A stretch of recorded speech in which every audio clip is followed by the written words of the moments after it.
I've got some good news. It's rare, I know, but there's hardly any swearing in this podcast with Sam Lowe's, so nothing to panic about. I think he says shit once. Oh, there you go. So if shit offends you, you're better off probably not listening. If you don't mind the odd shit here and there, well, there's only one shit.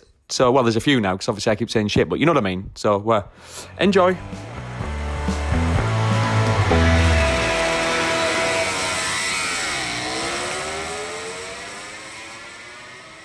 Hello and welcome back once more to Gas It Out. My name is Gavin Emmett and Neil Hodgson joining us once more. How are you today, Neil? I'm very well, thanks, Gav. A lovely day, isn't it? Well, it's beautiful. It has been. When was the last time it rained? I don't actually remember. Has it rained? Well, we've had a little bit of rain, but like next to nothing, like a little bit of drizzle in the night. But, well, it's pretty much not really rained properly in April, has it? Can you imagine how even worse the lockdown would have been if it had been chucking it down like it normally would? Like, like in January and February, it was constant rain. I know, I was thinking that. I thought, imagine if it was like November, December time. How depressing. Yeah. I'd literally be in the fetal position now, under a table, semi-naked, sucking my thumb, rocking, with a bottle of whiskey. You're always semi-naked. Yeah, with a bottle of whiskey just laid next to me. A bottle of Oban. Ooh, that'd be nice, wouldn't it? I've got a bone to pick with you. Go on.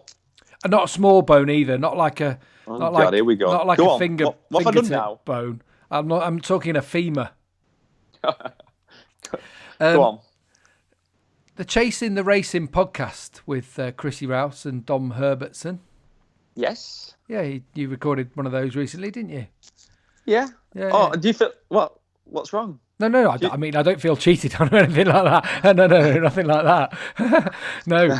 But apparently, according to that podcast, I wouldn't be listening. I was, Neil. And God. Apparently, I'm a weirdo. Who said that? And I sit in my pants all week.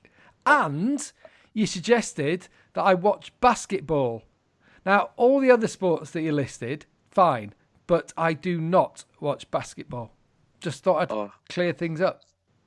I genuinely thought I could talk about you, slag you off, and genuinely be pretty nasty about you, because I thought there's no way Gav will be listening to this, so I could just go for it. Sorry, mate. Sorry. Well, you know. Got to know your rivals, though, hadn't you? Yeah, but it was great, actually, really good. And they do put a good podcast together, do Chrissy and Dom. So you enjoyed that, did you? You enjoyed being the guest rather than, firing the hard-hitting journalism at people. Well, as you know, no, they're good lads. And, it was nice to have a catch-up. Time flies when you're rambling on, doesn't it? My God. Bloody hell. Hey. Let's not try and make this one 85 minutes again, but I'm still reeling after Scott Reddings, I have to say, because of some of the things that he said. Hopefully some other people pick up on that in the press in some way, honestly, because some of the quotes, I'm thinking, if I was writing an article, that is gold. That honestly was absolute gold dust. So it was hard to pick the headline. After the Scott podcast, and you've time to think about some of the stuff he said, and I thought, God, no wonder he's popular. He's become very popular, hasn't he? Yeah. Got a great big fan base, and I wasn't a massive fan before the podcast, and after it, I'm like, I tell you what, he couldn't have been more open, more honest. Came across really well. And he's sort of converted me. So yeah, because he's always been honest. I've always been a fan. We've always had a bit of a not difference of opinion, because you've seen it from another side, and you've seen someone with a lot of potential who hadn't up to that point quite reached the potential. And I think that's one of the things that grated on you a little bit. But still had this Instagram personality, that kind of thing. But yeah, anyway, I thought he was really honest. He still has a laugh with everything, doesn't he? But very, very serious about his racing, and new, mature chap. So if you haven't heard that one, go back and listen to it. I recommend it. Yeah, it's quite long, but I think it's quite worth it. What have you been doing since we spoke to Scott? Not a lot, to be honest. I did an Instagram morning with Susie. Did you see that? I didn't see that. Yeah, I missed yesterday. it actually. And what?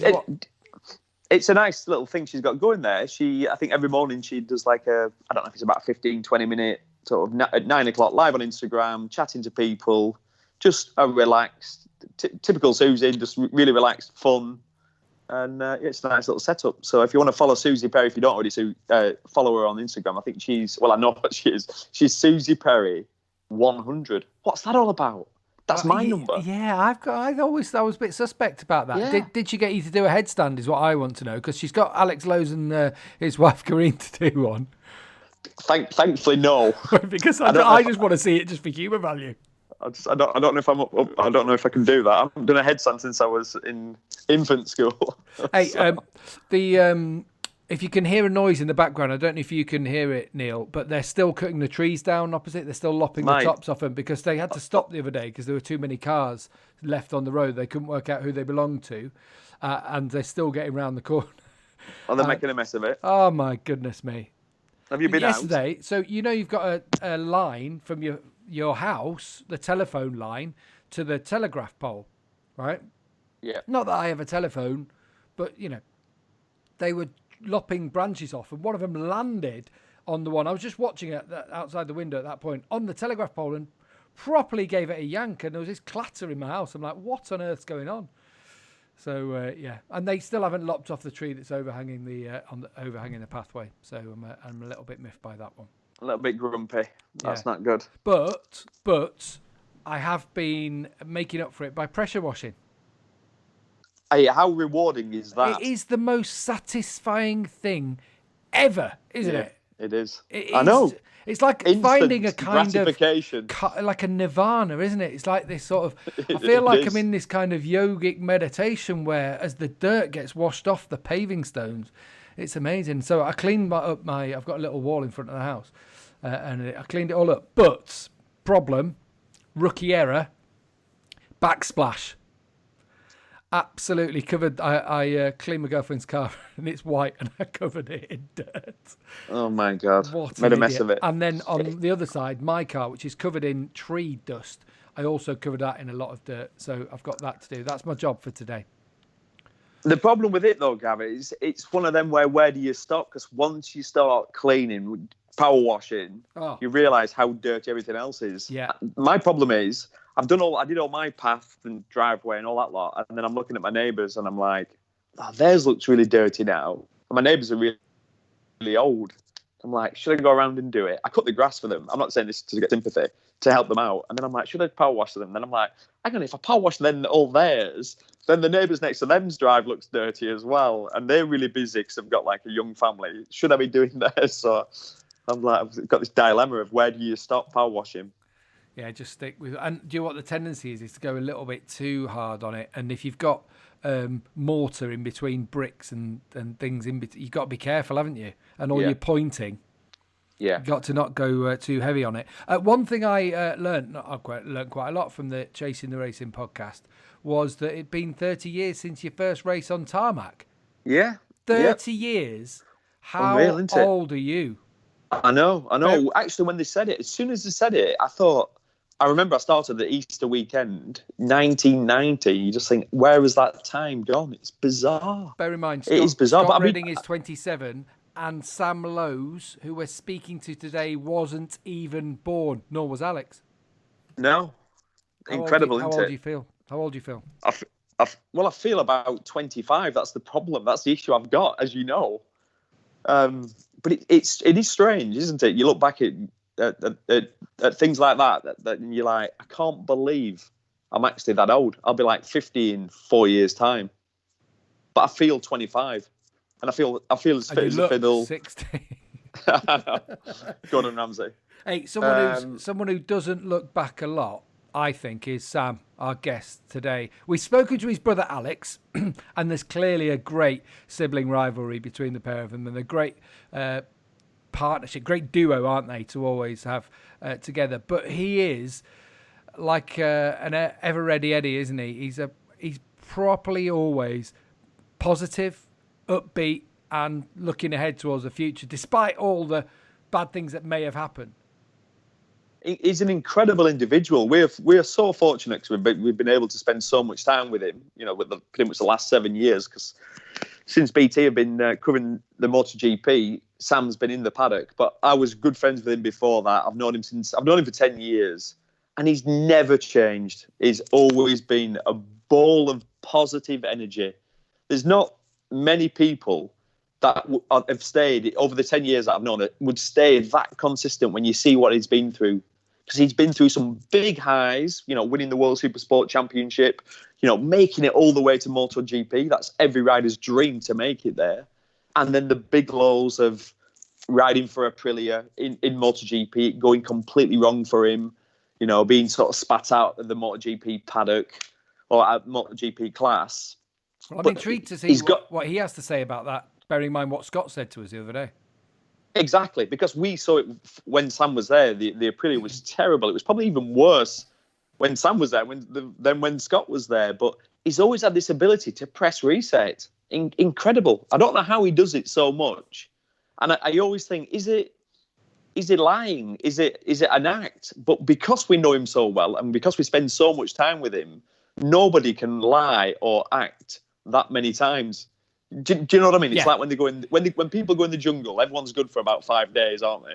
And then you see the true personalities come out. Well, you mean King Carl's jungle? King Carl, yeah, King Carl. Hey, we're going to get him on here, aren't we? We've talked about getting him on. Yeah, let's get the fog on. We'll have to do that. Getting King Carl on. But it's not an act. That is Sam. Sam's personality is the glass is half full. I'm on it. I'm going to give it everything. You only live once. A little bit like John McGuinness said, would you rather have 50 good years and die or 60 boring ones? Well, Sam's like, he'd rather be on the absolute rev limiter till the age of 30 and drop down dead. You know what I mean? Because he couldn't pack more into his life, could he? He's a superb individual. Yeah, great lad. Sam Lowes, of course, riding in Moto2 this year. The only one of the field, actually, though, that didn't ride in Qatar at the opening round of the championship. Let's speak to him.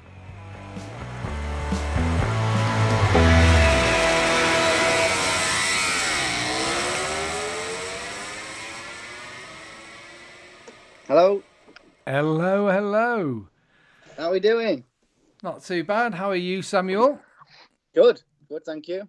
Good to hear from you, and I promise not to take my bra off for you. Well, I was just thinking last time on Skype was quite a few years ago. I was at school. But how does that equate to getting your boobs out? Well, not mine. It's someone on the other end, preferably. Well, I'm not going to, but Neil Hodgson has promised he will. Considering we're in lockdown, I take anything at the minute. Sam, have you got your top? How are you doing, mate? Have you got your top off? What's going on? Are you doing some bicep curls? Well, I'm in the house. So I'm naked at the minute. That's all right, isn't it? Yeah, that's not weird. No, that's not weird. Instantly creeped out at the start. Hey, Sam. I've already got to deal with him without his top on. Exactly, Sam. So the window cleaner's there, and you just walking around naked just to make everyone feel awkward. Yeah, I'm sat near the window. I'm hoping they turn up. They're not here yet. I don't think they're going to or anything. No. How are you guys doing? Very well, thank you. Doing what we can. It's all right that the sun's out. Makes a difference, doesn't it? But keep him busy, which is the main thing. Yeah. I don't know about Odgie. It sounds like to me he's chomping at the bit, to be honest. He's had to put the plastic sheet on his bed. Not for the first time. Is it? How are you finding it, Sam? Because we know you are a massive bundle of energy. So not being allowed to go out only for maybe a run or something once a day. How are you dealing with that? Not too bad. I'm in England at the minute, in Castle Donington, so right near the race circuit, literally 1k away. So I was running the other day, and I keep running past the entrance to the track. That's the worst bit. Thinking I'd look, especially when the weather's nice, because I want to get out there. But I've got my fiance and my daughter here, so that's. My daughter's growing up, so it's not that's nice. But I do want to get back to it, really. I bet you do, but that's great. You've got Marina and Catherine there. That makes a difference, doesn't it? That they're because obviously Marina. Hang on. What's her name? What? Catherine Neil. You're not spelling it like that, are you? Hey, tell them the story, Sam. So obviously, me and Neil are close. Well, we're all close. And when I told Neil I was, I was having a baby and everything, it was all good. I said, I've got one problem. And he looked at me. It was in Alex's motorhome. I think it was in Imola, actually. Yeah, it was. Yeah, it was. And Alex was in there as well, so he's already chuckling. I said, we're gonna name, because it's gonna be a girl. We're gonna name it after Marina's mum, if that's okay. And but her name's Catherine. And Neil started laughing, and then it was a bit not awkward, but a little bit silent. And he goes, "Well, you're not really going to call it Catherine, are you?" I said, "Why not?" How cheeky. No, but I knew he's the only person out of all my friends that I didn't want to tell, because obviously, I mean, I don't know how to word this, Neil, but your ex-wife, that's the nicest way to say, is called Catherine. Yeah. And it's spelt the same, isn't it? It's spelt a funny way. It's quite a funny spelling, yeah. So it's the whole thing was quite. I said to Marina, I'm happy to tell everyone, but Neil's not going to be happy. But it wasn't too bad. Hey, Gav, I'm like, I can't believe it. You can't call that. your beautiful little daughter. Further than that, when I said I was dating Marina, he wasn't that sure about that either. That's embarrassing. That's awkward. I think we better not go down this road anymore. I'm all being put off by it, all being put off kilter.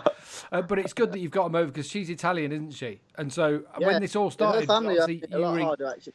But you're in Qatar, exactly. So how is she finding it being away from home? Obviously nowadays it's a lot easier with the FaceTime and the Skype and stuff. But she's in Italy. They're not allowed out for even exercise. So I think her brother and dad and that are struggling on a little bit. But yeah, it's tough times, isn't it? We're lucky here that we're all together. And one of the worst things is not being able to see Alex, because obviously things. But yeah, I miss him in a nice way. But you have been setting golf challenges. I was about to say, we had Alex on. Really. You know, we had Alex on here, don't you, Sam? We've already spoken to him. And what about the golf challenges? How's that going between you both? Well, all right. We just sort of fizzled out. I think we started the first week. We hit it hard with all the challenges. They've sort of fizzled out now. We're only in week 3, aren't we? So that shows both of your attention span. Didn't really last very long. It's 1 or 2 forward and back, and then it was like, yeah, that's enough. So, yeah, I don't know. I've got a golf net in my garden, so I've been hitting into that. But so he's jealous because he ain't got one in his. Are you all right doing that? How's your shoulder coming on? Because we know that's, of course, why you missed the first round. All credit to you, by the way, for Qatar, because that first day's practice was unbelievable. Was it a second that you were off or something ridiculous? Or... Yeah, not too bad. And it was because of the team. Then the next day, the medics and the team decided it was best for me not to ride. But I said to him, I said at the time, oh, well, we may as well ride, because even if I hurt myself more, we're going to have a long time off. Obviously, we didn't expect it to be as it's panned out to be. I could have probably tried. But to be honest, I wasn't fit enough to do 20 laps at that pace anyway. But it was nice to get out there. I'm glad I did now, because it would have been a long time from Jerez test to today. But how is it going? How's the fitness now? Yeah, honestly, it's going good. There's no problems. I'm not been able to get the physio and treatment, obviously, that I would normally get, but it's still not 100%. I'm still struggling a little bit with some things, some movements and everything. But it's if it was racing now, I'd be able to ride and be not bad. But it would have been a niggle injury for the first few races for sure. Is it something similar to what Marc Marquez has had? Well, I broke not quite. It's the first time I've dislocated mine, so his is a lot worse actually, because he's had to have it reconstructed to stop it coming out. Mine was, the problem is that the bone was broken at the top, but the tendon was 70% gone. It was only 30% hanging on. I know Neil's had a lot worse injury than me on the shoulder, but you've really got to, the tendon damage is worse than the bone. The bone's okay now. I'm not having any pain. It's just the tendon is still quite sore. And doctor said if I'd have crashed on that and it'd have snapped, then I'd have needed more of a similar situation to Marc Marquez, where I had to reconstruct it all. So you'd have been 3 months out then if you'd have minimum, but more like 6 months, and then it was the right thing for you not to ride. But I can understand your frustration at the time. Yeah, because it would have been hard to do the 20 laps, and then to even get a few points would have still, on Friday I was okay, but I think I was 18th because it's you're second off in Moto2. Well, that's Moto2. A lifetime. Yeah, it's a lifetime. So it would have been a lot of effort and risk for a point potentially, maybe not even. And in hindsight, this is a blessing in disguise, and I know it's such a bad time out for the rest of the world and everything. I feel bad when I talk about it. Yeah, I feel can bad imagine. saying, no, for me it's a good thing, but the little bit of time off actually is. But I'm at the stage now where I'd rather have not been competitive and would be riding, because it's going to be a long one, I think.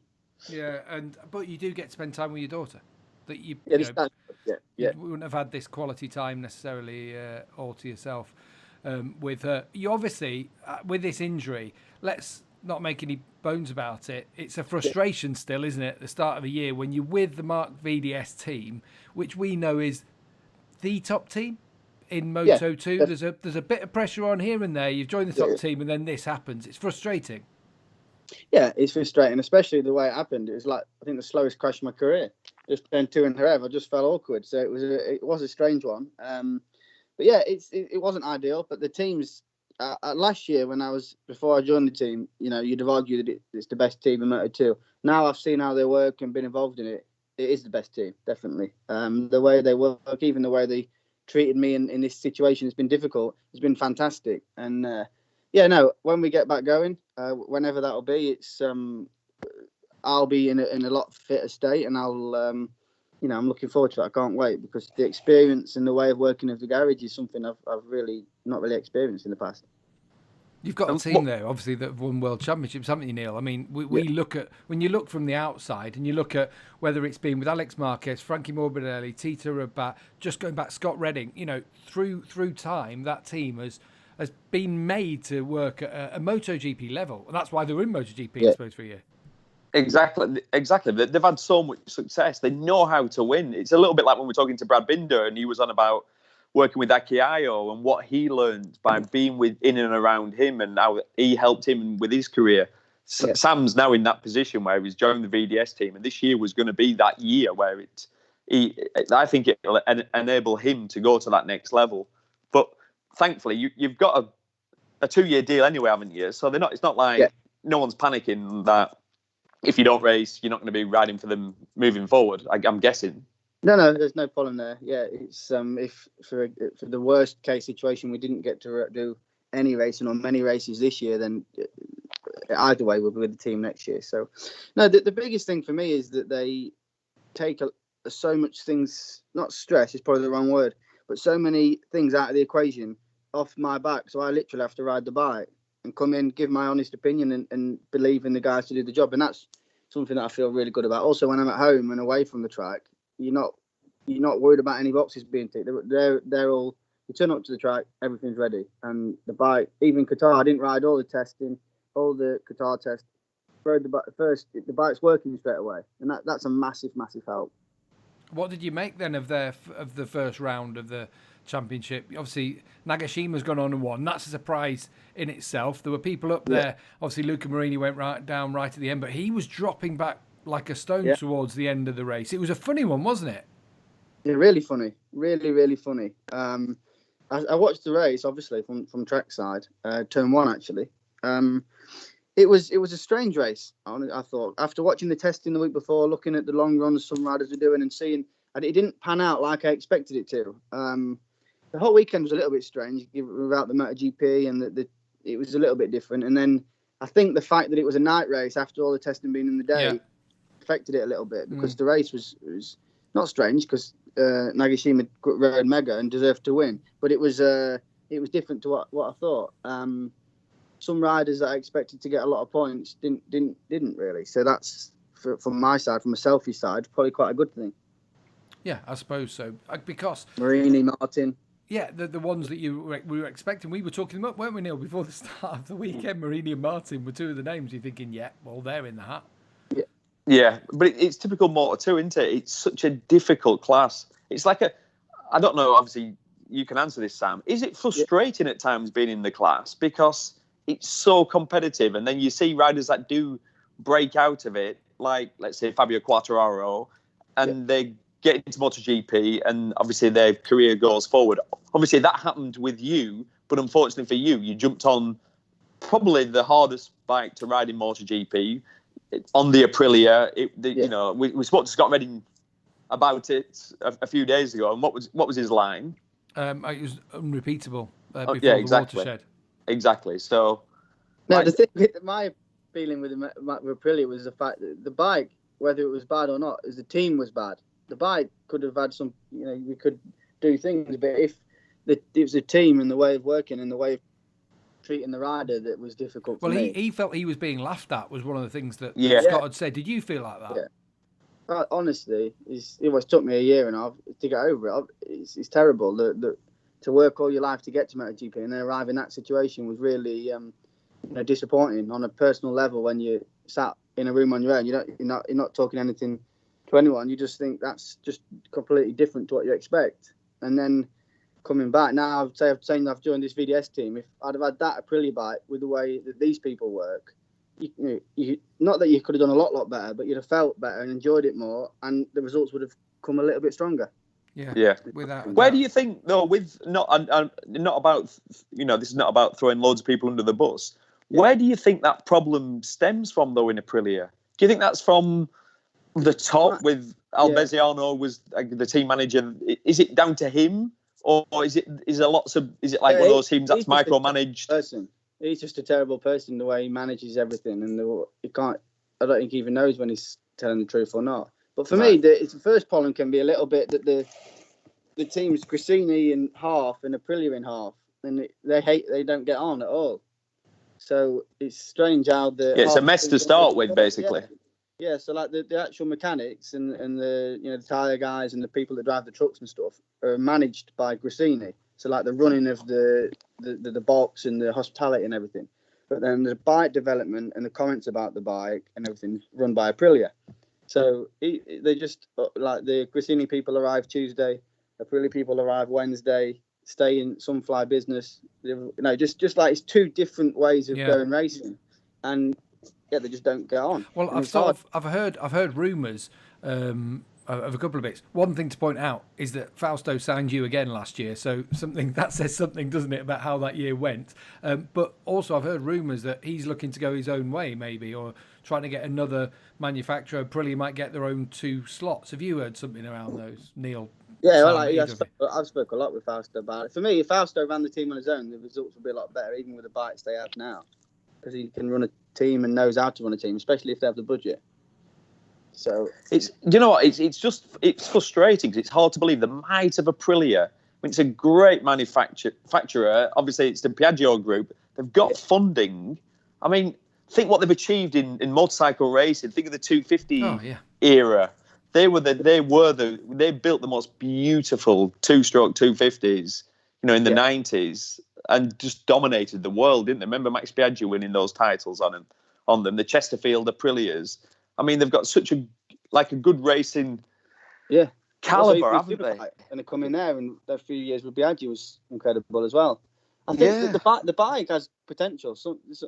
What was strange is I felt like the people in Aprilia, every decision they made was to cover themselves, like to save their job really for the year after, which is, racing's not really like that. It's a results, it's a performance sport. So you do what you have to do to get the result. And there it was more like a silly thing. You'll see on some pictures back, say middle of the season more or less, I started using this big aero fairing, because they didn't have the wings. It was like a big aero in the front, real big fairing. And Aleix tested it in Misano with me, and he did about 4 laps. He come in and said, "I'm never using that again." Aleix did, and then but Roman had already made 10 sets or something, so I had to continue using it for 3 rounds. And all credit to Aleix in this. Well, all that season actually, I have to say, all credit to him. But he stuck up for me a lot, and I think we was in. I can't remember which race it was, but we debriefed all together in the Aprilia truck, the whole team, me and Aleix and our crew. And he stood up in the middle of the meeting. It was a Friday evening, so before the Saturday, and said, "If Sam is using that fairing on his bike tomorrow, I'm not going out, because he's hard enough in this class as a rookie. Why are you making him use it? It's terrible." And I thought that was nice of him, to be honest. Well, that says something about Aleix, doesn't it? Yeah, I have to say, all that year was great towards me. I know, he's hands are tied in a lot of things because obviously he wants to keep his, contract, but he was really had my back a little bit, and that was real nice. So stuff like that. He's felt like the only one keeping him afloat actually over the last few years, hasn't he? Yeah. In terms of results and things they're getting. How good, Sam? How good do you think Aleix could be then on a different? If he was riding a Yamaha, for example.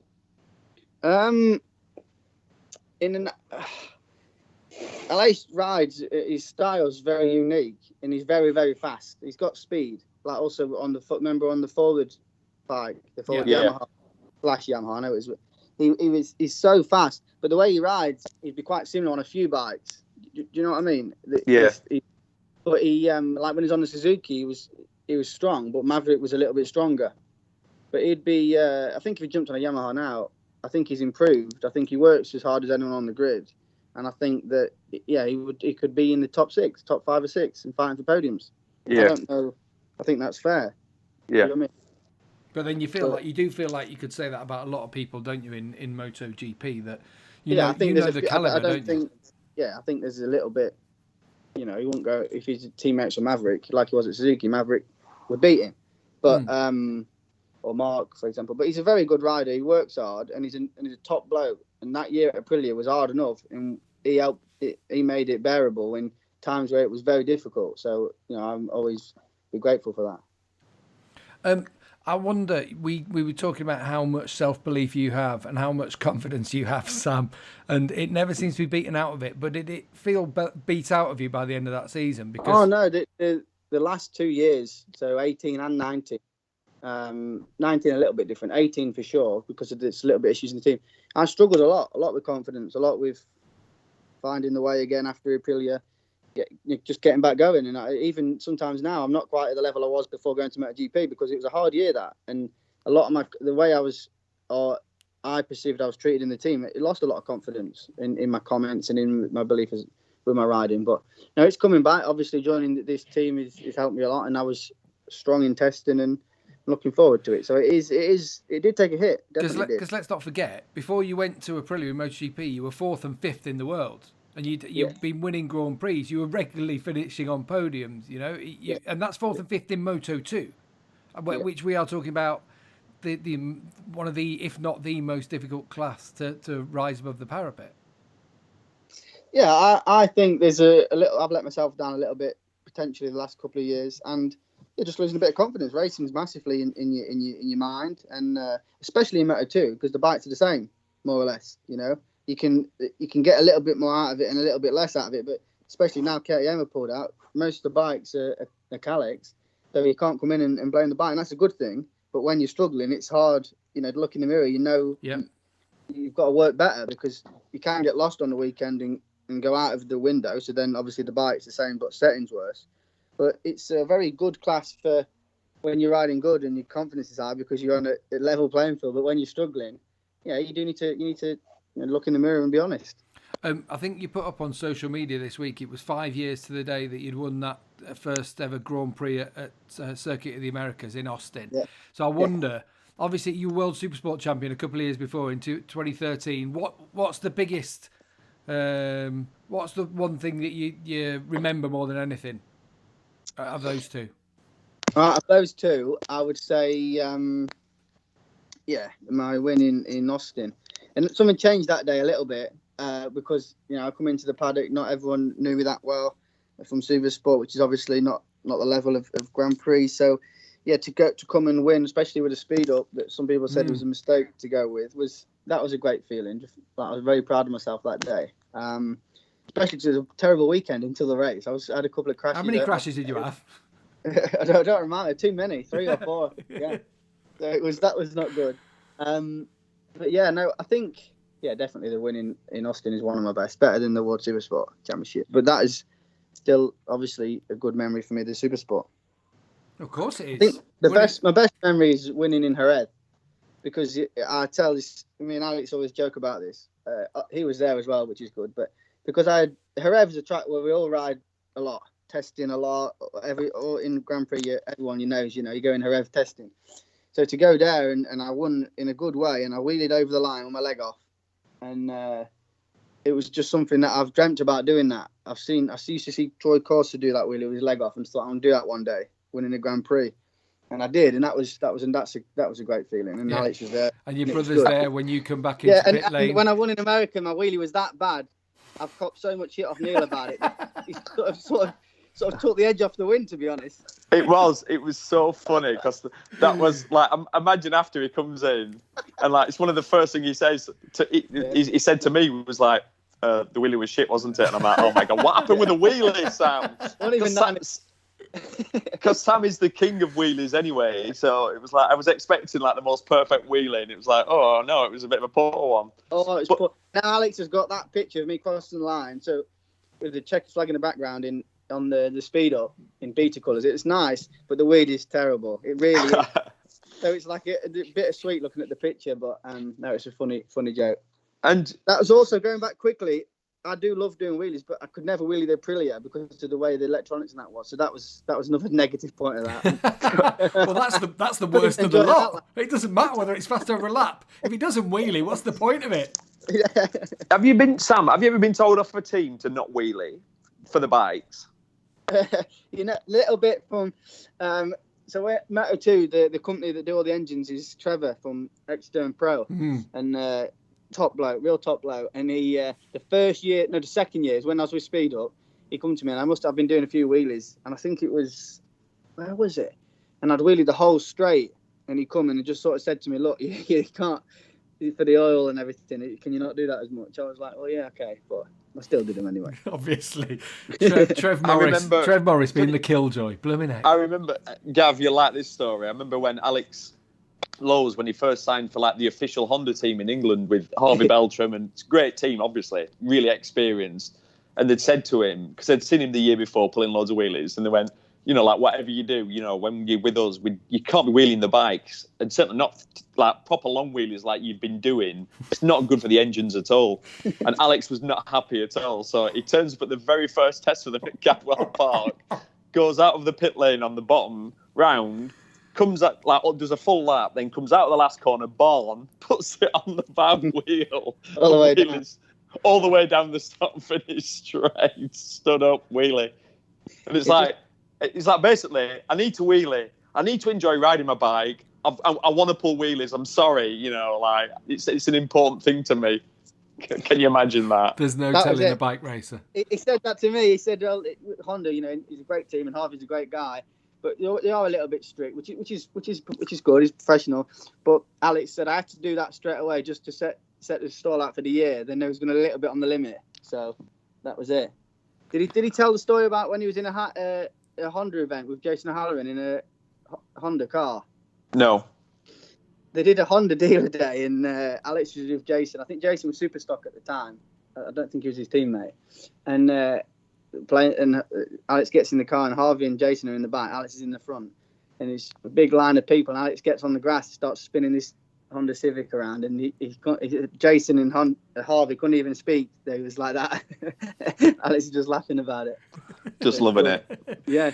Hey, haven't you got a bone to pick with him? Anyway, I've been hearing about how you talked about that win in Jerez, and Alex was there to celebrate with you in pit lane, but he blanked you, didn't he?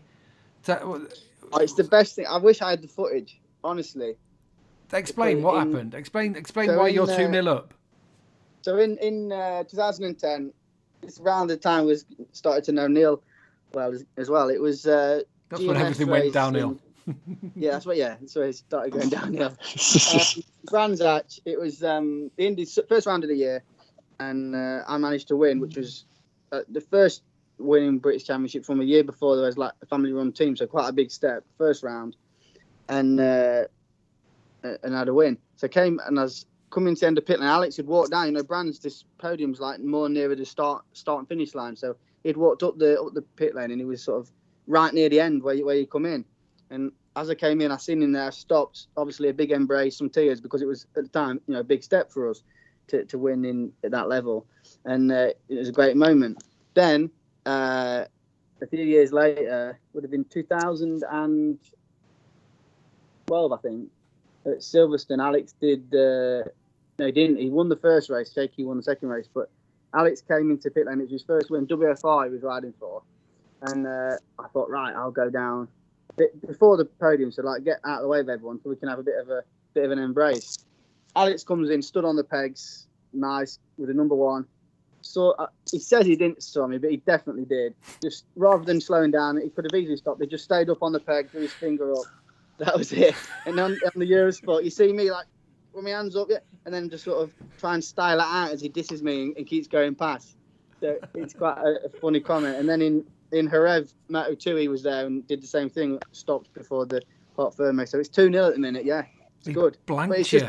I wish we had footage though, because it was the way that I was there with hands up, and I tried to like style it out, but it's terrible. So one of the classics. You were just doing my hair. I was just doing my hair. Numbers, it's not just the numbers, but it's the fact that he properly got me on telly as well, just getting dissed.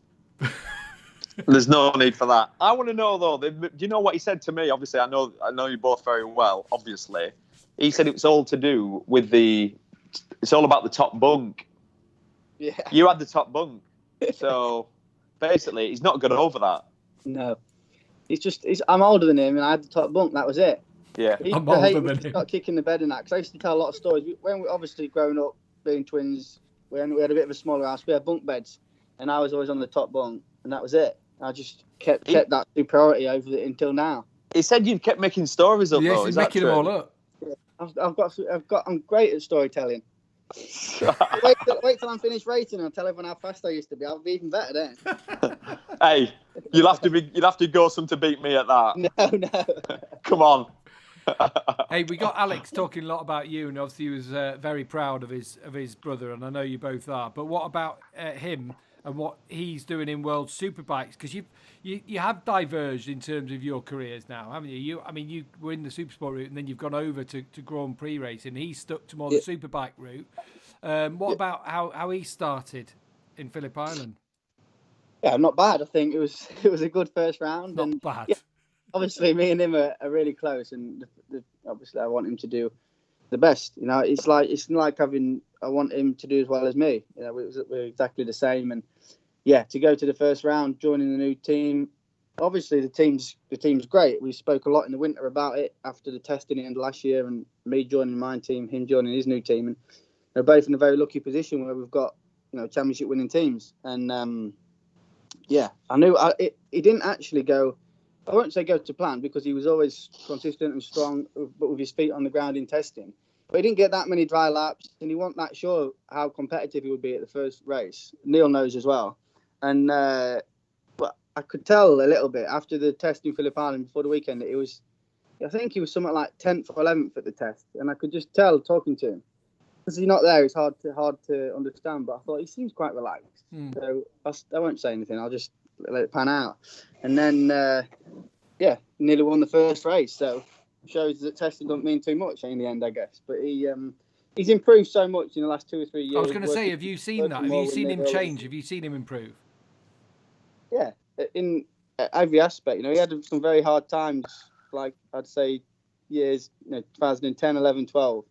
It was harder for him because it was not simple for us. He didn't have a ride for 1 year, and then some rides fell through, and it's just racing can be it's difficult sometimes. And I think he's just step by step improved. Nobody works harder than him. Obviously, I see that firsthand. But he really, he's fit as like he needs to be, and he's everything. He just leaves no stone unturned, and I really respect him for that. And see how hard he works on every aspect. And there was some years where he's making some mistakes, and then he improved that, and then it was riding wise, and now with the team just made another step, and to go to the first round and put that sort of performance on, I think he's I'm really proud of him. But just it's not unexpected, because the way he sort of evolved over the last years, I think went a little bit unnoticed, because obviously Johnny was so amazing every year, and also Bautista last year come in and was also incredible. So it's sort of not overshadowed, but just went unnoticed. And I'm quietly confident that he can really put a great season together when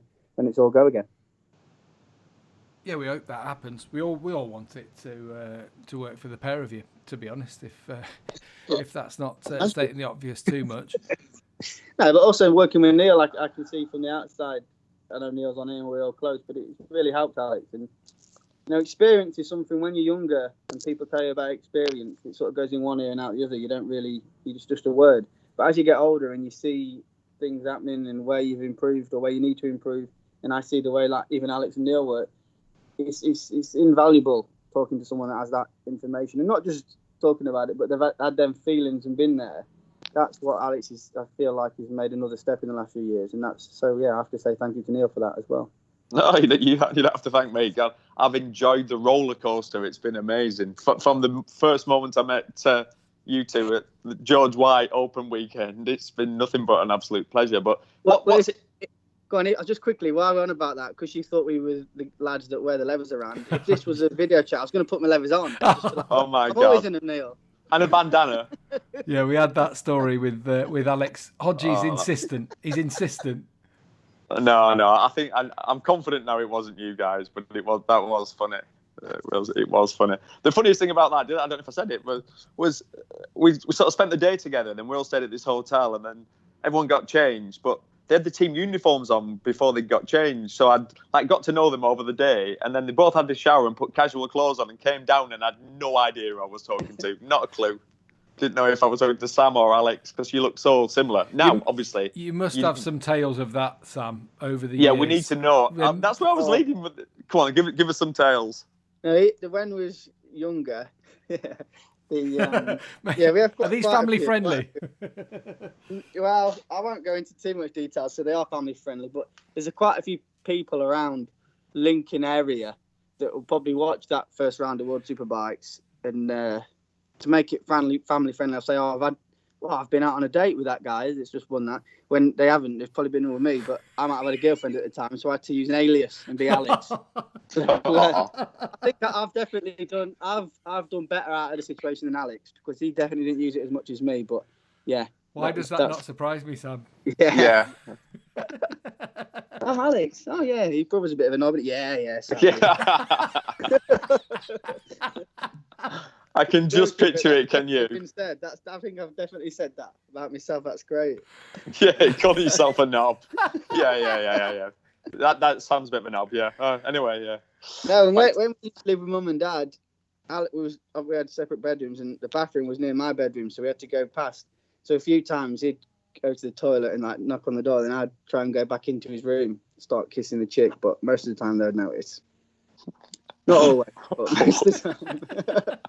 Is that because you used to shake the hands and go, "Hello, nice to meet you"? Yeah. No. One of them, and we said, "How do you notice?" And then the girl replied, "Well, Alex won't just go straight in for a kiss like that." So I thought that was great. That was nice. You've always been forward, Sam. You've always been single forward. then. I'll say that at the time. Yeah. Love it. Just point that out. How easy is an uncle anyway? Yeah, good. Very good. Yeah, he's good. We've been on FaceTime this morning to him, actually, because he's only around the corner, but obviously with everything, so we've been on FaceTime. I bought Catherine a little golf set, so she's been hitting that around the house this morning. Brilliant. Causing havoc. So she's going to be a sports person too. I don't know. The minute she really likes the horses on the telly, but I'm not into that, so I keep trying to turn it off, change the channel. That's an expensive hobby like right there. horsepower. Just ask Sylvain Ginterly. Yeah, that is expensive. Hey, Gav, I think it's time for my questions. Oh, God. Here we go again. The hard hitters. Yeah, go on. The hard hitters. Yeah, I'll let you have it. I do always let you have it. Go on. Sam, I don't know if you've listened to some of the podcasts, but... I expect he has, Neil. Yeah. Sam, but, we have a bit of small talk, but then I get, I do a bit of a quick fire round and just get to, just so people can really get to know you. Is that all right? Yeah, of course. Right. So what's your favourite drink, alcoholic? A Disaronno and Coke. No, it's not. Come on, really? No, what's your favourite drink? You knew the answer to that. I know. You've thought this reply already, so I'm not having it. No, but really, that's not a man's drink. No, what's your favourite drink, really? Go on. Oh, you've got I love that. Ladies and gentlemen, Sam is the only man I know when you go to the bar. It's like, yeah, Disaronno and Coke. When you first said it, when we were out, I'm like, what? And it's the sweetest drink oh my God, it's awful. And amaretto. Sweet, like me, you see? Yeah. Yeah. Well, not now, but in the past, that used to be my line on the way in. But now, order the drink, sweet. Right, so who did you have on your wall as a kid? Polster. Rossi and Chris Walker. Yeah. Yes. Sorry, hang on a minute. Hang on. It seems to be. There's a cross line. That's made this whole podcast right there. That's getting 1-1. It's backfired. There's a cross Neil. line. Hang on, sorry. Vic shouted me. I think my lunch is ready. I'm gonna have to go. I think you should be getting your coat. I've already got Neil on that before as well. Who's the strongest? You or Alex? Ooh. Alex. Alex? No, you're stronger than him. There's only one. At the minute, I've got half a shoulder. Yeah, bench press king though. Yeah, me. Yeah. You've got the shoulders. I'll just tell you this story really quickly. So it was about 2016, maybe 17. Aragon. Thursday night in whose motorhome was it? Oh, Alex was riding. That was it. Alex was riding as a replacement for. Who was he replacing? I should know, shouldn't I? In Tech 3. I want to say Bradley, but it might not have been. Yeah, was it Bradley? Yeah, it was Bradley. He'd hurt his leg, hadn't he? Yeah. And he did a few, if you remember, he did a few MotoGP races. Anyway, so it's Thursday night. Small talking's having a bit of banter in the motorhome. And someone said something about, I bet you can't do 50 press-ups, or I bet you can't do 30 press-ups, or whatever. That's what the conversation was going round. And Sam just chirped up, hey, I haven't done a press-up for ages, but I could easily now just do 100 press-ups, no problem at all. And we're all like, no way. Anyway, Muscles himself gets down and boshes out 100 press-ups. Right, so the next day I see him, obviously free practice 1, and he's like, honestly, don't come anywhere near me. You can't even touch my chest. It's that sore. Like, and he was sore all weekend. And that weekend, do you know what the result was, Gav? Go on. He won. He was, wasn't destroyed them. Say, yeah. That was one of his that was Grand Prix win number 3. Yeah, I need to start doing 100 press-ups then. I was going to say. How funny was that? But anyway, you need to have something to work up against. Still have my questions. Oh, right, okay. If you're having a big night out, you're having a bit of a party. Name 5 riders, past or present, that you'd like to go out for a beer with. Alex. Yeah. Shall I take him out? Yeah, take him out. That's a given. Yeah. Okay. So, good. Neil Hodgson. Way the lads. I mean, it's going to be over early, isn't it? Hey, I forgot my wallet. What? The expensive night for me, carrying everyone. Yeah. Good question. I'd say Neil, Leon Haslam, Cal, Aleix. He won't drink a lot though. He'll probably cycle there. And Barry Sheen. Oh, good one. Good one. I like that. Yeah. Sounds like a decent night, actually. Yeah. Well, I'd be to bed early, obviously, usual. That's what I thought, because I thought if you'll be there, then you'll be away early, so then the rest of us can share a taxi. Then the rest of you can have a good laugh. Yeah, exactly. Nasty. Who is your favourite? This is the main question. Who's your favourite BT pundit?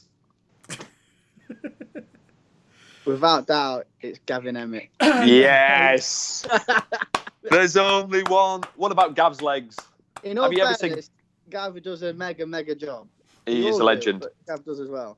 I know. Gav's a legend. What about his calf muscles? Have you ever seen calf muscles like Gav's? I see. Him and Phil Nicholson, they've got the best 2 in the world, I think. Or 4 between. Yeah. Brilliant. You've got, when you're holding up this kind of weight, it's important to have some low down strength, for your centre of gravity. Is that what it is? And that's what it's all about. That's what it's all about. Is there another question?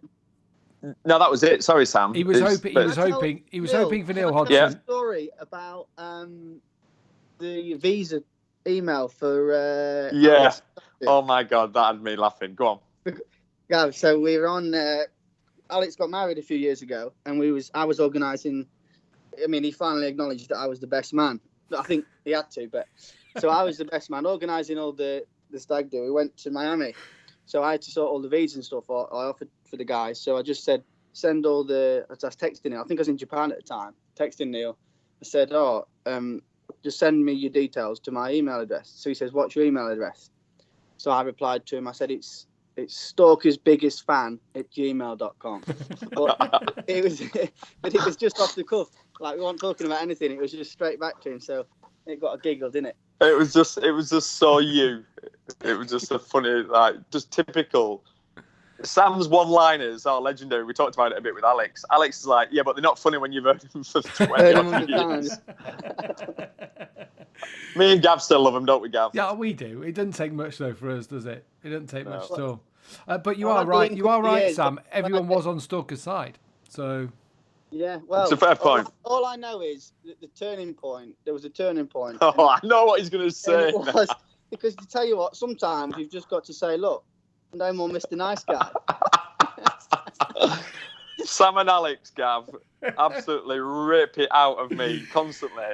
Because that was a slogan Roger Burnett came up with, as you can imagine. Roger was my manager. He's Sam's manager now. Great guy, but he has ideas, does Roger, occasionally. And then it's like, oh, that's it. We'll get some T-shirts made. No more Mr. Nice Guy.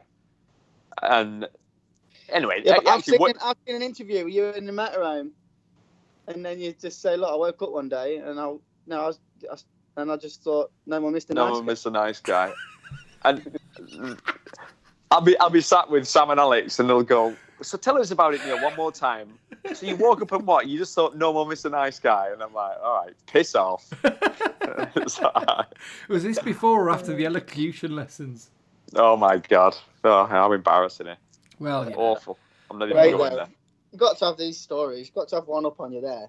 Exactly, and rightly so. And you can always know, Sam, that we were just revealing before that it's 30 years since his first race on tarmac. So he's actually been racing on tarmac longer than you've been alive.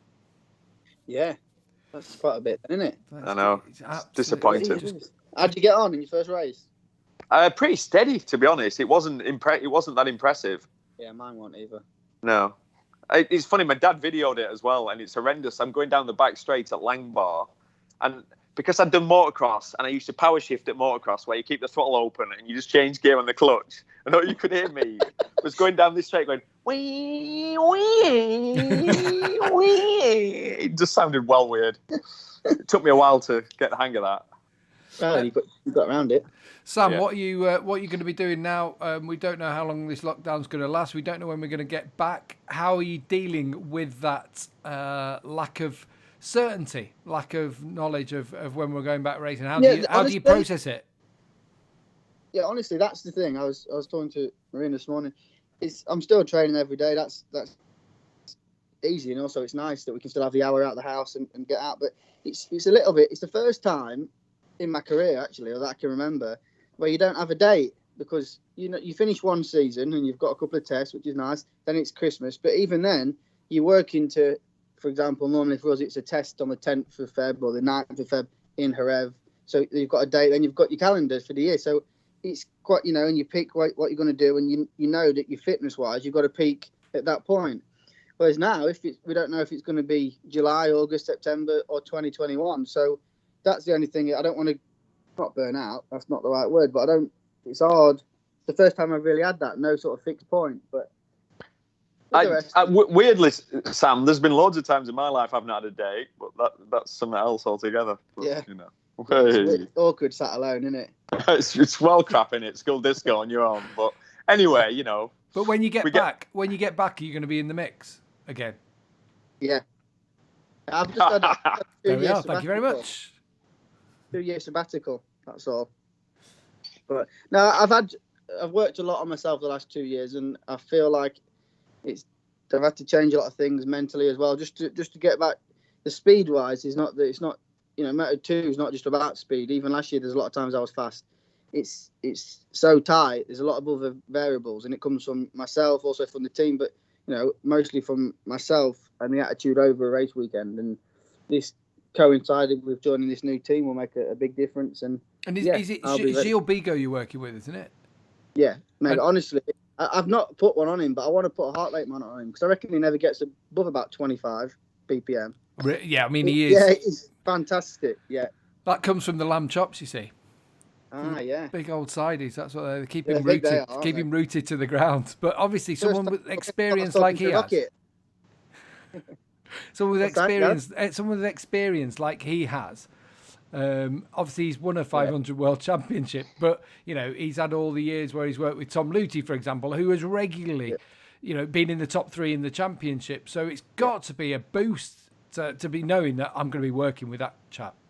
Yeah, and also the way that he talks about things, the way he talks to me about my riding, what he sees bad and good points is positive. Also, he's given me a lot of confidence. But just the way he's so relaxed about it, and he's planned, everything's planned, and he's when I need to do certain things. And that's what I've missed a little bit the last couple of years. And that'll be very, you've got to peak, especially Moto2, you've got to peak at the right time on the race weekend. There's no point going out in FP1 and then chasing it all weekend. He's real calculated, but in a good way. So, yeah, I'm really happy to work with him. And like I said, the team, I've got a 2-year deal. There's no doubt there. So that's also nice that I'll be working with him for 2 years, especially now this year's panned out like it has. Yeah.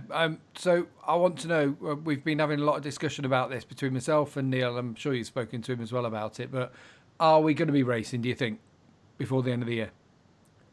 Well, I change daily on what I think, because some days I'm thinking, no problem. The next day I think, I'm not sure. But I think potentially, July, August time we could start again. I think could be realistic. But because if we're starting in September, October, I think it's difficult to have a season. I think it's not easy. What's your opinion? Well, I don't know. It does. I'm exactly the same. But in France, for example, they've banned major sporting events till the middle of July. In Germany, till the end of August. So Sachsenring's not happening. And you don't know how it's going to be from country to country, and then travel and those kinds of things. I could see them doing 10 races from September, something like that. You know, pretty much back to back, having a few in Europe in places that you can that's still warm, and moving the flyaways towards the end of the year. So you could have Australia in December and Malaysia and places like that where you can go. So yeah, but I'm pretty much the same. Neil's of the opinion it's not going to happen still, but we live in hope, don't we? And I think hope's all we've got at the moment. Absolutely, I think absolutely. Travel could be the hard thing. I mean, we could do BSB. I might speak to the team, see if I can get a bike prepped if we travel the problem. Why not? Yeah. So it's one of them. It's up in the air, isn't it? I just obviously the important thing is we get through it and everyone listens to the rules so that we can get through it quicker. I mean, it's not easy, but I know a lot of people have family and that are struggling, so it's more important at the minute. Yeah, completely. Yeah, absolutely. Right, Sam, have you got anything else, Neil? No, it's just good to hear from Sam Bowen. It is great to hear from him, as always. Yeah. Also, it's not in a gay way, but I miss you guys. I miss seeing your faces.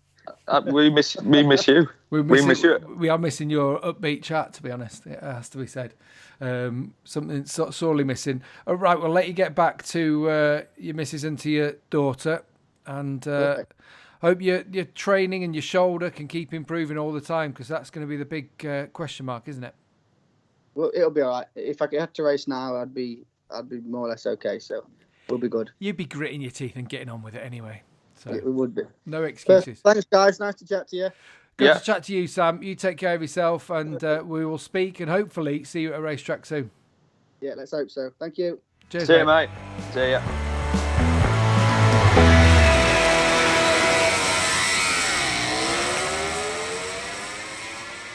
Oh, good to hear from Sam, isn't it, Neil? And he is always in a good mood, isn't he? It's hard to get, even after the dark times at Aprilia in the last couple of years. As I said, he doesn't look back, does he?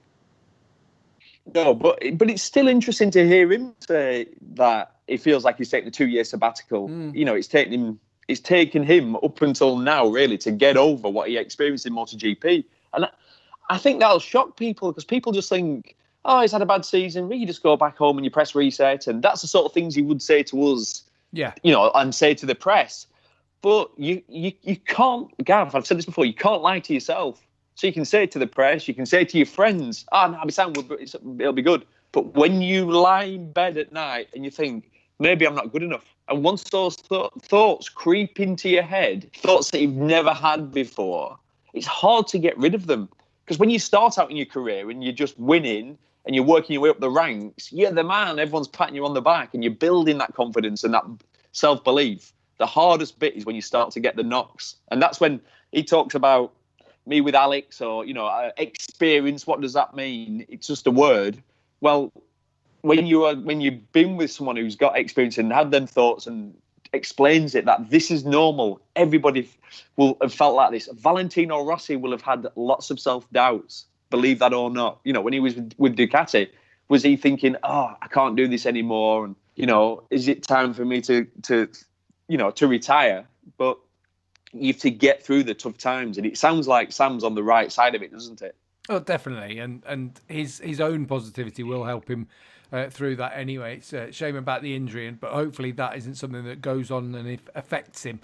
Because we have seen that, haven't we, in the past? So you just hope that it's able to recover enough, that he has had enough time for it to get back where he can be competitive. Because we know that he can be competitive. And I think sometimes we've been criticised, haven't we, Neil, for backing him. But it only takes us to look at those couple of seasons that he had when he was 4th and 5th in the world, 2015 and 2016, where he won his Grand Prix. He was on the podium six times each year or whatever it was, to know that, you know, he's fast in Moto2, which shows that he's one of the fastest riders out there. Yeah, and you look at the people when he finished in the championship in the top 5, who he was in and around, and people that he beat when he won his Grand Prix, that, you know, the 3 races he's won. You know, a lot of the lads that, I mean, exactly, Lucy. exactly, and exactly. But a lot of people that are in MotoGP now, and that, you know, that people think are gods. He's beaten Fabio Quartararo more times than Fabio Quartararo has beaten him, for example. You know what I mean? It's like Sam's an incredible rider. We've never questioned his talent, and it does make me laugh that we have been criticised for bigging him up. I don't know what we're supposed to do. What should we do then? Criticise him, knock him down? Is that what we're supposed to do? You know, we both, me and you, on a personal side, are very close to Sam, but we don't talk about him just because we're mates with him. We talk about him because it's our job as commentators at the time to be honest, and we believe in Sam. We believe in his ability, and I still believe that he can fight for a world championship in Moto2. I really do. I'm not just saying that. Yeah, but again, I think everyone's honest enough to know there have been too many crashes, that kind of thing, and things haven't gone the way they should have. And I think that's that much is clear. But when you have got the positivity, that turns things around that little bit, doesn't it?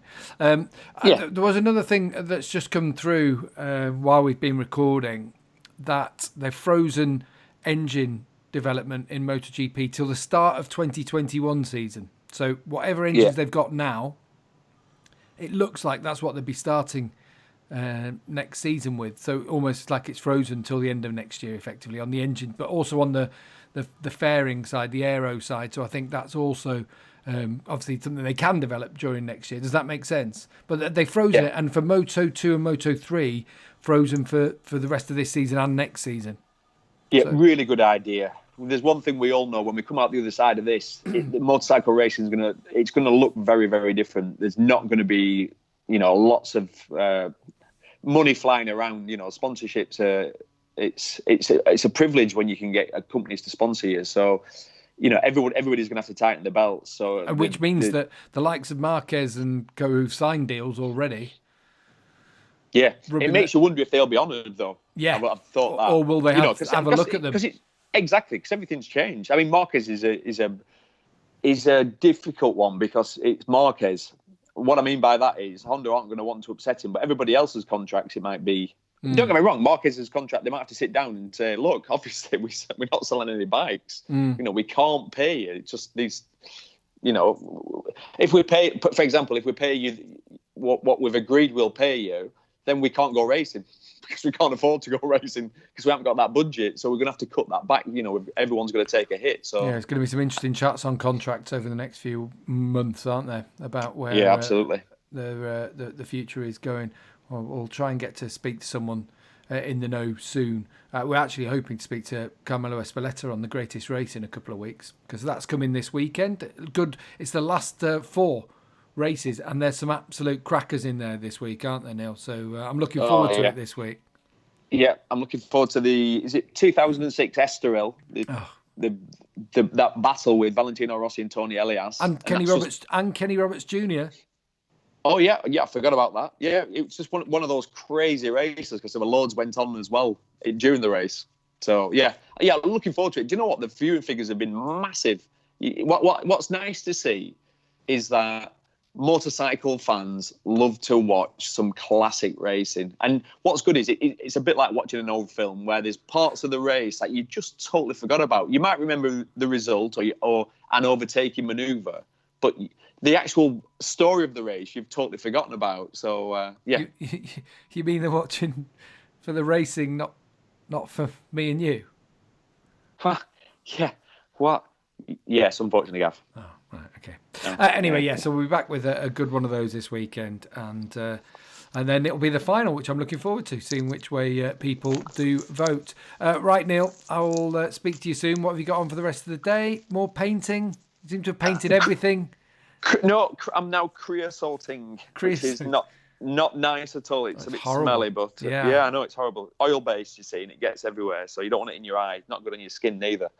Are you spraying or brushing? I'm rolling it on, actually. I'm rolling it on, so it's everywhere, to be honest. Oof, it's everywhere. It's a mess. Right. Oh, it's a right mess. I'm going to go and do some more pressure washing. Good lad. Seeing what else I can get cleaned. I'll probably be taking the render off the front of my house by the end of the day or something like that. Or the seals out of my windows. Yeah, don't do that. I'll try not to. Righto, mate. Good to speak to you. And thanks, everybody, once again for listening. Keep letting people know you think might like it. Keep rating us as well. It all helps on Apple Podcasts in particular. But I know we're on Google Play or whatever that's called, the Android system now, so it's there, and Spotify and all these things. So loads of different ways that you can listen to us, and we are really appreciative of you listening in, and I hope that lockdown isn't proving too heavy a weight to bear. Thanks again. Cheers, Neil. Speak to you later. Yeah. Cheers. Pleasure. See you soon. Bye-bye.